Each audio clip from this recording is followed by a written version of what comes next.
আরেকটু সময় নেবে আমাদের টিচার মাঠ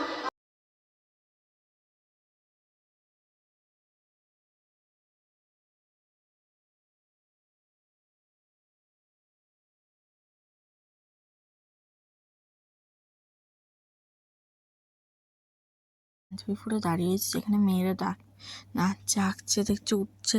ওটা হচ্ছে আমাদের ড্রয়িং স্যার। তো দেখবে উঠবে একজন সবুজ পাঞ্জাবি পরে, ওইটা হচ্ছে আমাদের ড্রয়িং স্যার, যে আমাদের আঁকা শেখা আর কি ড্রয়িং স্যার। দেখতেই পাচ্ছ তোমরা উঠেছে, ওনার কাছেই আমি আঁকা শিখি।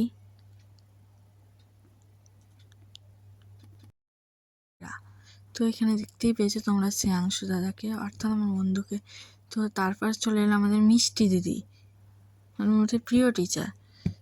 মিষ্টি দিদিকে তোমরা দেখতেই পেয়েছো, লাল পা সাদা শাড়ি পরে। আরও আমার বন্ধু দিদিরা, দিদি ভাই উঁচু উঁচু ইয়েতে, উঁচু ইয়ার্সের দিদি ভাই বন্ধুরা, নিচু ইয়ার্সের বোন ভাই সবাই ভলেন্টিয়ার হয়েছিল, তো সব মিলেমিশিয়ে।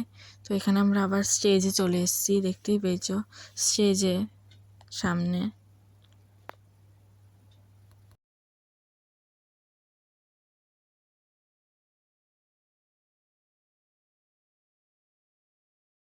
একজন সবুজ পাঞ্জাবি পরে উঠছে, সেটা হচ্ছে আমাদের ড্রয়িং স্যার। তো দেখতেই পেয়েছো, দেখতেই পাচ্ছ তার মধ্যে একজনকে তোমরা দেখেছো আমার ভিডিওতে, যখন আমি প্রথম ইউটিউব চ্যানেল করি। তো এখানে আমাদের চলে এলো মিষ্টি দিদি, প্রিয় টিচার মিষ্টি দিদি চলে এলো। তো যার কথা বলছিলাম, আমি যখন ইউটিউব চ্যানেল করি তোমরা আশা করি শ্রেয়াংশু দাদাকে দেখতেই পেয়েছো। তো শ্রেয়াংশু দাদার বন্ধুর মতো তো আমাদের এখানে আরও মেয়েরা ছিল, বোনরা ছিল, ভাইরা ছিল, দাদারা ছিল, বন্ধুরা ছিল। তো ভলেন্টিয়ার